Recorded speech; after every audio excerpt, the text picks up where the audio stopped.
नमस्कार, मैं हूं आपके साथ प्रगति और आप देख रहे हैं टोटल टीवी। बहुत बहुत स्वागत है आप सभी का हमारे खास कार्यक्रम दिल्ली के दंगल में। दिल्ली विधानसभा चुनाव में नेताओं के बीच तीखी लड़ाई जारी है। अब दिल्ली की लड़ाई एक बार फिर कानून व्यवस्था पर आ गई है। दरअसल दिल्ली की कानून व्यवस्था को लेकर वार पलटवार जारी है, जहां एक तरफ यूपी के मुख्यमंत्री योगी आदित्यनाथ केजरीवाल से 10 साल में राजधानी की प्रगति का हिसाब मांग रहे हैं, तो वहीं दूसरी ओर अरविंद केजरीवाल ने मुख्यमंत्री योगी आदित्यनाथ से गृह मंत्री अमित शाह को दिल्ली की कानून व्यवस्था दुरुस्त करने की टिप्स देने की नसीहत दे डाली है। कुल मिलाकर दिल्ली के दंगल में कानून व्यवस्था पर वार पलटवार एक बार फिर से तेज है। ऐसे में सवाल यह है कि क्या राजधानी की बिगड़ती कानून व्यवस्था विधानसभा चुनाव में बीजेपी का खेल बिगाड़ सकती है। सवाल यह भी कि क्या कानून व्यवस्था को मुद्दा बनाकर आम आदमी पार्टी दिल्ली की चुनावी समर जीत पाएगी। क्या कानून व्यवस्था पर आम आदमी पार्टी और कांग्रेस एकमत होंगे? आज की चर्चा में इन्हीं कुछ सवालों के जवाब ढूंढने की कोशिश करेंगे।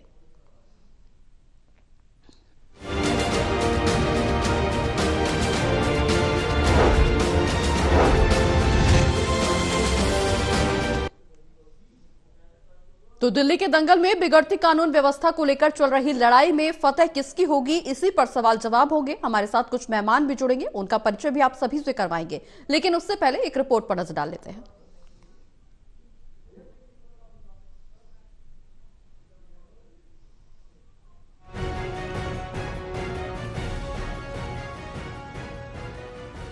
दिल्ली विधानसभा चुनावों में नेताओं के बीच तीखी लड़ाई जारी है। अब दिल्ली की लड़ाई कानून व्यवस्था पर आ गई है। दिल्ली की कानून व्यवस्था को लेकर वार पलटवार भी जारी है। दिल्ली में जब उत्तर प्रदेश के मुख्यमंत्री योगी आदित्यनाथ अरविंद केजरीवाल से 10 साल में दिल्ली की प्रगति का हिसाब किताब मांग रहे थे, तो उस समय उन्होंने उत्तर प्रदेश की कानून व्यवस्था दुरुस्त करने का भी दावा किया है। अरविंद केजरीवाल से उत्तर प्रदेश से कर रहे हैं। अरविंद केजरीवाल जी, उत्तर प्रदेश 25 करोड़ की आबादी का राज्य है, दंगा मुक्त राज्य है, एक सुरक्षित राज्य है, सुविधा संपन्न राज्य हो चुका है।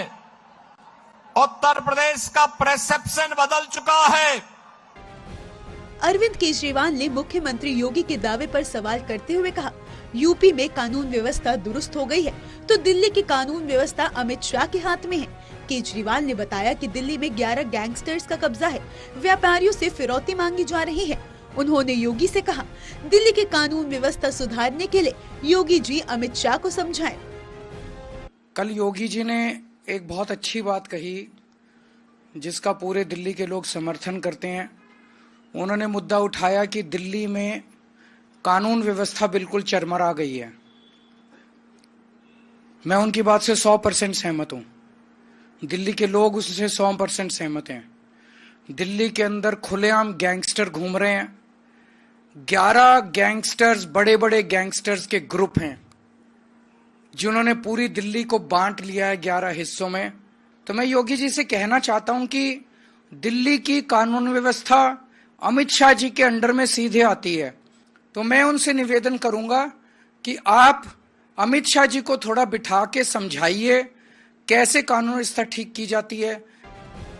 कहने का मतलब साफ है कि दिल्ली में चुनाव होने तक राजधानी की समस्याओं को मुद्दा बनाकर राजनीतिक दलों के बीच ऐसी तीखी नोकझोंक दिल्ली वालों को आगे भी देखने को मिलती रहेगी।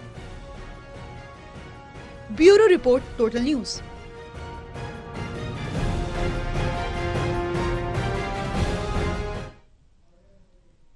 तो दिल्ली की कानून व्यवस्था पर एक बार फिर से लड़ाई शुरू हो गई है। दरअसल बीजेपी और आम आदमी पार्टी एक बार फिर से आमने सामने हैं। हाल ही में आपको बता दें कि दिल्ली के लिए विधानसभा चुनाव के प्रचार के लिए उत्तर प्रदेश के मुख्यमंत्री योगी आदित्यनाथ प्रचार करने पहुंचे थे, जिस दौरान उन्होंने साफ तौर पर दिल्ली की कानून व्यवस्था को लेकर के, सड़क, पानी और बेरोजगारी जैसे तमाम मुद्दों को लेकर के केजरीवाल सरकार पर हमला बोला। साथ ही साथ इस दौरान आम आदमी पार्टी में क्या कुछ भ्रष्टाचार चल रहा है, इसको लेकर के भी सवाल जवाब खड़े करते हुए नजर आए। अब ऐसे में दिल्ली की कानून व्यवस्था को लेकर के लड़ाई शुरू हो गई है। दरअसल योगी आदित्यनाथ के बयान के बाद दिल्ली की कानून व्यवस्था पर दिए गए बयान के बाद अब एक बार फिर से अरविंद केजरीवाल बीजेपी पर हमलावर हैं। साफ तौर पर अरविंद केजरीवाल का कहना, जहां उन्होंने हाल ही में प्रेस कॉन्फ्रेंस की और सीएम योगी के बयान से सहमति जताते हुए उन्होंने इस बात का जिक्र कर डाला कि अगर उत्तर प्रदेश की कानून व्यवस्था योगी जी ने बेहतर बनाई है तो कहीं ना कहीं योगी जी को जरूरत है अब अमित शाह को नसीहत देने की, समझाने की कि किस तरह से देश की सुरक्षा व्यवस्था, देश की कानून व्यवस्था को बेहतर किया जाए। ये कहीं ना कहीं अमित शाह को योगी आदित्यनाथ से सीखने की जरूरत है। अब कुल मिलाकर के दिल्ली में सुरक्षा व्यवस्था को लेकर के एक बार फिर से लड़ाई शुरू हो गई है। आमने सामने अरविंद केजरीवाल और योगी आदित्यनाथ, आम आदमी पार्टी और बीजेपी के बीच में एक बार फिर से सवाल जवाबों का सिलसिला, बयानबाजी का सिलसिला तेज होता हुआ नजर आ रहा है। वहीं दूसरी ओर कांग्रेस की तरफ से देवेंद्र यादव ने हाल ही में एक बार फिर से दिल्ली की कानून व्यवस्था को लेकर के अरविंद केजरीवाल को कटघरे में खड़ा किया था।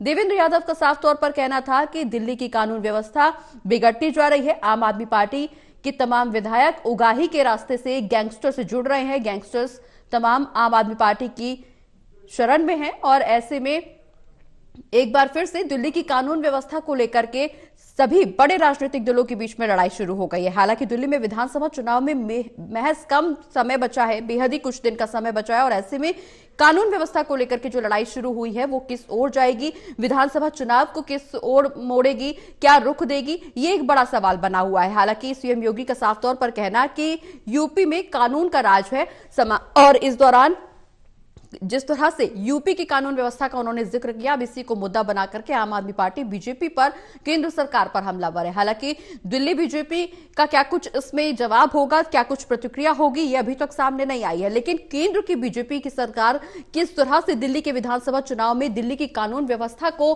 भुनाने की कोशिश करेगी और अरविंद केजरीवाल पर भ्रष्टाचार को लेकर के हमलावर होगी, ये एक बड़ा सवाल बना हुआ है। दिल्ली में गैंगस्टर का भी जिक्र किया गया। अरविंद केजरीवाल ने साफ तौर पर इस बात का जिक्र किया कि दिल्ली में 11 गैंगस्टर्स का राज है जो दिल्ली को अलग अलग हिस्सों में बांट रहे हैं। इस दौरान व्यापारी से रंगदारी की मांग की जा रही है, कहीं ना कहीं फिरौती की मांग की जा रही है, दुष्कर्म जैसी दुर्घटनाएं हो रही हैं और जिस तरह से अपराध दिल्ली में बढ़ता जा रहा है, राजधानी में अपराध बढ़ रहा है, उसको लेकर के सीधे तौर पर अरविंद केजरीवाल ने बीजेपी पर और केंद्रीय गृह मंत्री अमित शाह पर निशाना साधा है। हालांकि उत्तर प्रदेश के मुख्यमंत्री योगी आदित्यनाथ ने जब दिल्ली में विधानसभा चुनाव को लेकर प्रचार किया, बीजेपी के पक्ष में वोट की अपील की, तो उन्होंने न सिर्फ दिल्ली की कानून व्यवस्था पर सवाल खड़े किए बल्कि इसके अलावा दिल्ली में सड़क सुरक्षा, पानी, बिजली, तमाम ऐसे मुद्दे उठाए जिसको लेकर के उन्होंने केजरीवाल का घेराव किया, आम आदमी पार्टी का घेराव किया।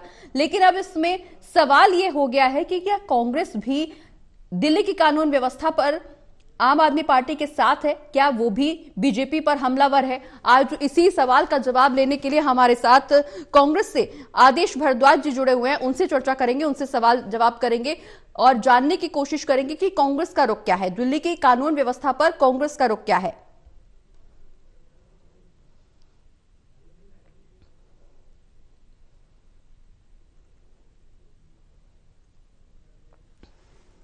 तो इस बीच हमारे साथ आदेश भारद्वाज कांग्रेस के प्रवक्ता जुड़ेंगे, उनसे चर्चा करेंगे। लेकिन लगातार हम अपने दर्शकों को यह बता दें कि जिस तरह से दिल्ली में विधानसभा चुनाव में दिन आगे बढ़ते जा रहे हैं, विधानसभा चुनाव की तारीख नजदीक आती जा रही है, ऐसे में कानून व्यवस्था को लेकर के चुनावी समर में अब गर्मी और ज्यादा बढ़ती हुई नजर आ रही है। हालांकि दिल्ली के तापमान में गिरावट जरूर आ रही है, लेकिन इस दौरान चुनावी पारा हाई होता हुआ नजर आ रहा है। कानून व्यवस्था पर वार पलटवार लगातार जारी है, जहां सीएम योगी की तरफ से दिल्ली में तमाम मुद्दों को लेकर के आम आदमी पार्टी से सवाल जवाब किया गया। 10 साल के कार्यकाल का राजधानी की प्रगति का हिसाब मांगा गया अरविंद केजरीवाल से। वहीं दूसरी ओर हाल ही में सुबह अरविंद केजरीवाल की तरफ से प्रेस कॉन्फ्रेंस की गई। उन्होंने साफ तौर पर इस बात का जिक्र किया कि अगर उत्तर प्रदेश में कानून व्यवस्था सही है, और मुझे नहीं पता कि यह सही है या नहीं, अगर उत्तर प्रदेश में कानून का राज है, उत्तर प्रदेश में कानून व्यवस्था सही है, तो कहीं ना कहीं योगी आदित्यनाथ को अमित शाह को समझाना चाहिए और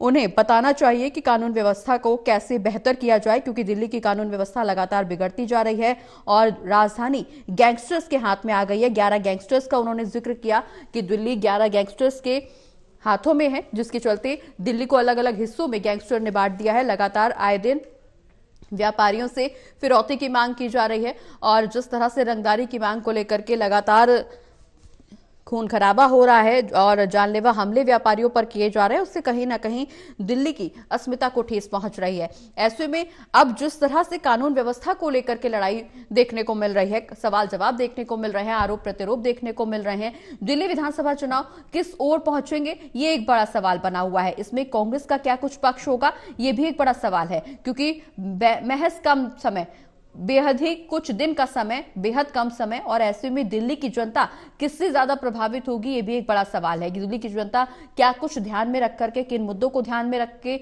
अपने मताधिकार का इस्तेमाल करने पहुंचेगी। इस बार दिल्ली की जनता किसके साथ अपना भरोसा जताएगी, किसके वादों पर अपना भरोसा जताएगी, ये भी एक देखने वाली बात है, क्योंकि हाल ही में सभी राजनीतिक दलों की तरफ से चुनावी वादे किए गए। जहां आम आदमी पार्टी की बात करें तो हाल ही में आम आदमी पार्टी की तरफ से अपने मैनिफेस्टो में इस बात का ऐलान किया गया कि दिल्ली में महिलाओं को आर्थिक रूप से सशक्त बनाने के लिए 2100 रुपए का लाभ दिया जाएगा, और इसके अलावा तमाम ऐसे वादे जो आम आदमी पार्टी की तरफ से किए गए। वहीं दूसरी ओर कांग्रेस की तरफ से भी तमाम वादे किए गए। कांग्रेस की तरफ से जिस तरह से वादों की छड़ी लगाई जा रही है, कांग्रेस का क्या कुछ रुख है, कांग्रेस की क्या कुछ स्थिति है दिल्ली विधानसभा चुनाव में, इसको लेकर के हमारे साथ चर्चा करने के लिए आज जुड़े हुए आदेश भारद्वाज जी। आदेश जी, बहुत बहुत स्वागत है आपका हमारे टीवी चैनल पर। जिस तरह से दिल्ली में कानून व्यवस्था को लेकर के लड़ाई जारी है, आम आदमी पार्टी और बीजेपी हमलावर हैं। हाल ही में देवेंद्र यादव ने भी इस बात का जिक्र किया था कि दिल्ली गैंगस्टर्स के हाथ में है, आम आदमी पार्टी के विधायक गैंगस्टर्स के संपर्क में हैं, दिल्ली में उगाही का माध्यम बनाया जा रहा है गैंगस्टर्स को, और कहीं ना कहीं आम आदमी पार्टी के विधायकों की मिली भगत है।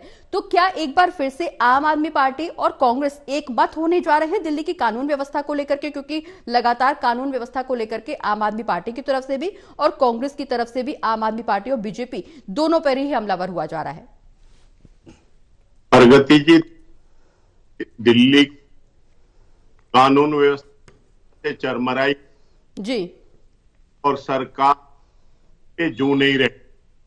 उपराज्यपाल अनुरोध कर चुके, दिल्ली को कई बार कहा गया है तमाम लोगों को बावजूद तरह से उसे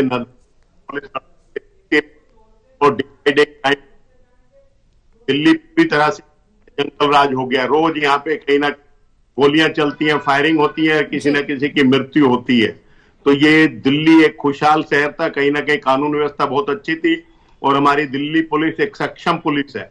लेकिन पुलिस दोनों एजेंसियां दुरुपयोग करती हैं, जिसके कारण जो पुलिसिंग होती थी आज वो दिखती नहीं है। हमारे ने थाना कमेटी बना रखी थी और थाना कमेटी के अंदर आरडब्ल्यू के लोगों को, कॉलोनी के दूसरे लोगों को उसकी सहभागिता होती थी और उसके साथ जो है डे बाय डे उसकी एक्टिविटीज का पता चलता था, क्षेत्र के अंदर क्या हो रहा है।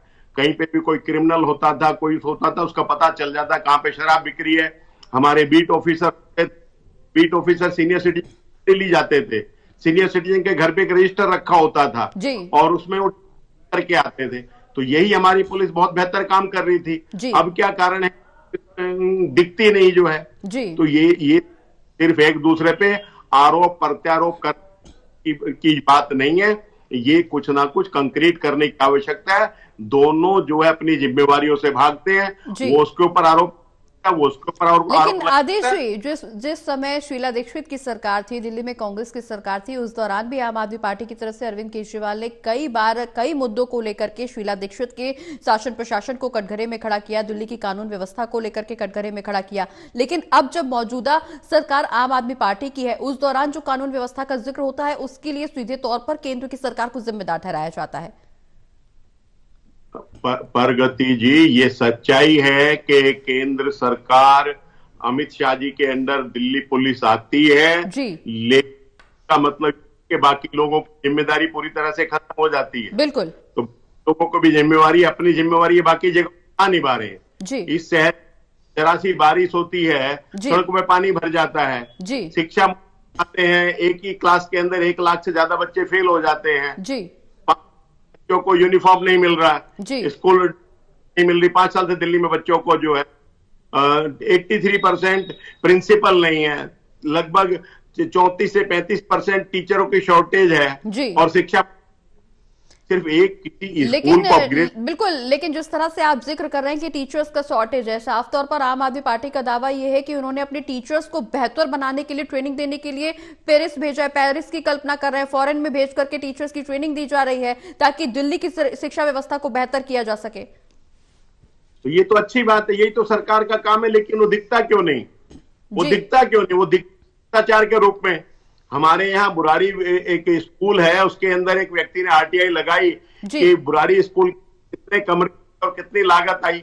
तो प्रगति जी, आपको क्या जवाब? यहाँ पे 18 कमरे बने हैं और 12 करोड़ रुपए के एक कमरे की कीमत 68 लाख रुपए जो है, 4 से 5 होना चाहिए। पीडब्ल्यूडी वर्कआउट कर पोस्ट को, तो पीडब्ल्यूडी ने उससे कहीं जो है 10 टाइम ज्यादा उसकी लागत आ रही है। तो भ्रष्टाचार नहीं तो सारी चीजें भ्रष्टाचार से लिप्त है, जिसके कारण डे बाय डे खराब होती जा रही हैं। आप डीटीसी को फ्री है, लेकिन महिलाएं घंटों घंटों बसों का इंतजार करती हैं, कहने के लिए पानी, लेकिन लोगों को पीने के लिए पानी नहीं, से खरीद के पानी पीना पड़ता है। 1,500 से 2,000 परिवार का खर्चा हो जाता है, लेकिन ये इनकी करनी और कथनी में अंतर है।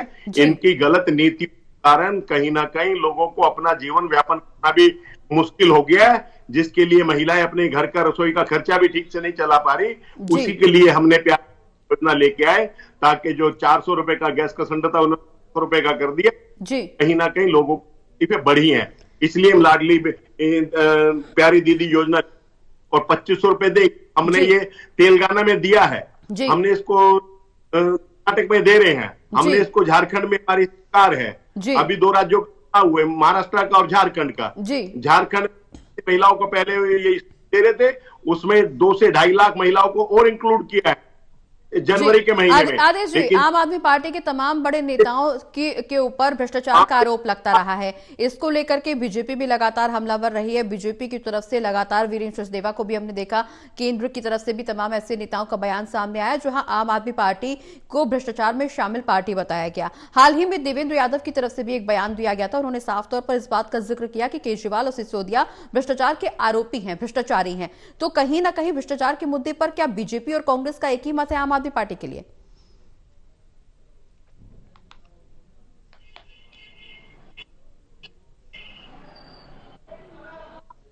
आदेश जी, आवाज मिल पा रही है आपको हमारी?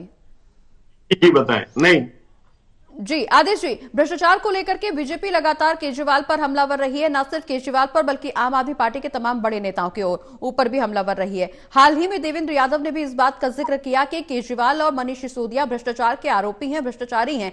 दिल्ली में कहीं ना कहीं भ्रष्टाचार में शामिल हो गई है आम आदमी पार्टी। तो क्या अगर भ्रष्टाचार के मुद्दे को मान करके चले तो बीजेपी और कांग्रेस एक मत है आम आदमी पार्टी के लिए? प्रगति जी, केंद्र के अंदर भारतीय जनता पार्टी, उसके द्वारा बनाए हुए कानून, उनको देश सुप्रीम कोर्ट ने कहा कि अनऑथेंटिक, अनकॉन्स्टिट्यूशनल हैं और उन कानूनों को किया। ऐसी भ्रष्ट सरकार योगी जी की केंद्र के अंदर कि जो कानून इस तरह के बना रही है कि भ्रष्टाचार को कहीं ना कहीं जो है बढ़ावा दिया जा रहा है, भ्रष्टाचार को जो किया जा रहा है। तो ये इस बात को कह सकते हैं, लेकिन वही काम केंद्र में बीजेपी की सरकार कर रही है और वही काम दिल्ली के अंदर केजरीवाल जी कर रहे हैं। हम इन दोनों पर विरोधी, भ्रष्टाचार के मामले में किसी तरह का हम कोई कंप्रोमाइज, भले ही हमारे इंडिया गठबंधन के थे, लेकिन उस वक्त भी कंप्रोमाइज नहीं था। वो तरह की बिल्कुल आदेश जी, लेकिन इस दौरान अहम सवाल यह भी खड़ा हो रहा है कि जब लोकसभा के चुनाव थे तब विपक्षी गठबंधन बना था, इंडिया गठबंधन जिसका नाम रखा गया था, जिसमें सारे विपक्षी दल एक थे। क्या वजह रही जो राज्य के चुनाव में ये सारे विपक्षी अलग अलग हो गए और लोकसभा के चुनाव के दौरान सब विपक्षी एक थे? प्रगति जी देखिए, राज्य के अंदर हर एक हमारे जो वो किसी न राजनीतिक दल तो वहां अपनी बनाए रखने के लिए सबने अपना चुनाव लड़ना है। तो चुनाव को लड़ने राजनीतिक पार्टियों, क्षेत्रीय जो, तो वो हमारे गठबंधन लोकसभा के लिए था, ना कि राज्यों के लिए, जो बिल्कुल क्लियर था उस वक्त। जी, लेकिन हरियाणा में जब चुनाव हुए थे तो लगातार आम आदमी पार्टी इस बात का जिक्र कर रही थी, इस बात का दावा भी कर रही थी और अप्रोच भी कई बार कांग्रेस को किया गया कि वहां पर गठबंधन हो, लेकिन कांग्रेस ने इस गठबंधन को नकार दिया। उसके बाद जब दिल्ली में विधानसभा चुनाव हुए तो आम आदमी पार्टी की तरफ से गठबंधन को नकार दिया गया। क्या हरियाणा का बदला आम आदमी पार्टी ने दिल्ली में लिया है? ना हरियाणा में हमारा गठबंधन था, कई तरह की बातें चलती हैं, मीडिया में कुछ चल होता है तो हकीकत में कहीं कोई, और दिल्ली के अंदर भी कहीं कोई गठबंधन नहीं जी। ये मीडिया के तो उसमें से हो सकता हमारा कहीं कोई। ठीक है, हमारे साथ आम आदमी पार्टी की तरफ से सर्वेश मिश्रा भी जुड़ गए हैं, आम आदमी पार्टी के प्रवक्ता हैं। सर्वेश जी, आपका बहुत बहुत स्वागत है टोटल टीवी पर। सवाल आपसे, जिस तरह से दिल्ली में कानून व्यवस्था को लेकर के लड़ाई शुरू हुई है, सियासत शुरू हो गई है, ऐसे में हाँ साफ तौर पर दिल्ली में जिस तरह से केंद्र को लेकर के हमलावर होते हुए नजर आ रहे हैं केजरीवाल, आगे की रणनीति क्या कुछ होगी? जिस तरह से लगातार दावे किए जा रहे हैं, हालांकि लगातार योगी आदित्यनाथ की तरफ से भी इस बात का जिक्र किया जा रहा है कि आम आदमी पार्टी कई मोर्चों पर विफल है। आप खुद सोचिए, पहली बात तो धन्यवाद अरविंद केजरीवाल जी ने किया है जी, कि जो योगी आदित्यनाथ जी ने दिल्ली की खराब कानून व्यवस्था की आवाज उठाई है। दिल्ली की कानून व्यवस्था अमित शाह जी के केंद्र के अधीन आती है, उनको इस पे कार्रवाई करनी चाहिए, उनको अपनी सरकार से भी बातचीत करनी चाहिए। 11 से ज्यादा गैंग ऑपरेट करती हैं दिल्ली में जी। ये दिल्ली है, कोई मिर्जापुर नहीं है जी। इस दिल्ली को मिर्जापुर बनाने का काम किसी ने किया है तो भारतीय जनता पार्टी और इनकी दिल्ली पुलिस ने किया है जी। वो दिल्ली में आए, हम कह रहे हैं हमारा चुनाव का मुद्दा, हमने 22,000 क्लासरूम बनवाए, उन्होंने क्या किए? 27,000 स्कूलों को बंद कराया जी। आप सोचिए भाजपाई किस तरीके से हैं। मेरे हाथ में कागज एक है, यमुना की फोटो है, मैं आपको दिखा रहा हूं। दिल्ली में यमुना गंदी है जी, ये इनकी समस्या है जी, लेकिन मथुरा में यमुना गंदी है, उसकी समस्या नहीं है। ये कैसे से लोग हैं जी। हम कह रहे हैं काम की राजनीति पे बात करो, ये काम की राजनीति पे बात नहीं करते हैं। उत्तर प्रदेश के हालात बद से बदतर होते जा रहे हैं जी। उत्तर प्रदेश के हालात, ये स्कूल बंद होते जा रहे हैं, नौकरियां हैं नहीं जी, लेकिन उस पर बोलने को तैयार नहीं है जी, उस पर इनके पास कोई जवाब नहीं है जी। आज ये भी जानते हैं, आज पूरे उत्तर प्रदेश में भी चले जाइए, लोग कहते हैं कि दिल्ली जब जाते हैं, दिल्ली के लोग रहते हैं, दिल्ली के काम उत्तर प्रदेश और बिहार तक बोलते हैं जी। आज उत्तर प्रदेश और बिहार के साथियों को भारतीय जनता पार्टी के लोग रोहिंग्या कहकर इनका वोट कटवाते हैं, यहाँ से हटाने की बात करते हैं। भारतीय जनता पार्टी इस पे जवाब नहीं बिल्कुल देती है। सर्वेश जी, जिस तरह से अरविंद केजरीवाल ने हाल ही में प्रेस कॉन्फ्रेंस की, उन्होंने साफ तौर पर इस बात का जिक्र किया कि दिल्ली 11 गैंगस्टर्स के हाथ में चली गई है, व्यापारियों से रंगदारी की मांग की जा रही है, दिन दहाड़े लूट हत्या जैसे अपराधों को अंजाम दिया जा रहा है। वहीं दूसरी ओर कांग्रेस का साफ तौर पर आरोप है कि आम आदमी पार्टी के विधायक धन उगाही के लिए गैंगस्टर्स का इस्तेमाल कर रहे हैं। देखिए, कांग्रेस का इस चुनाव में कोई औचित्य तो है नहीं, ना उस पर चर्चा करने की ऐसी बात है। कांग्रेस का इस चुनाव में कोई नुकसान नहीं होगा, वो शून्य पे थे और शून्य पे रहेंगे, और कांग्रेस के इन हालातों के लिए कांग्रेस ही जिम्मेदार है। आज आम आदमी, हम कह रहे हैं स्कूल अस्पताल पे बात करो, दिल्ली पे बात करो, आपने दिल्ली में इतनी सरकार रही, आप बात करो, नहीं करते हो। भारतीय जनता पार्टी और कांग्रेस मिली ही रही है, इसलिए संदीप दीक्षित जी प्रवेश वर्मा के साथ मिलकर बैटिंग करते हैं। इनके पूरे दिल्ली के इस समय सबसे बड़े नेता देख लीजिए। तो संदीप दीक्षित ने तो कोर्ट में जाकर के सबूत की मांग की है कि सबूत दीजिए, अगर सबूत होगा तो अभी इस्तीफा दे दूंगा पार्टी से और चुनाव से भी अपने आप को अलग कर लूंगा। देखिए, आप खुद देखिए कि जिन एलजी साहब के अगर इनके चिट्ठियों पे एलजी साहब तुरंत कार्रवाई कर रहे हैं जी, अगर वो उनके कहने पे तुरंत वो आम आदमी पार्टी पे एफआईआर करवा रहे हैं और प्रवेश वर्मा पे एफआईआर नहीं करवा रहे हैं, उसके पैसे बांटने पे सबूत नहीं है, इससे बड़ा कोई सबूत चाहिए? ये सबके सामने है, किस तरीके का सबूत चाहिए? तो ये सबूत तो कोर्ट में आम आदमी पार्टी को भी दाखिल करना चाहिए ना, क्योंकि बात तो अब कोर्ट तक पहुंच गई है। संदीप दीक्षित ने मानहानि का केस चुनाव के वक्त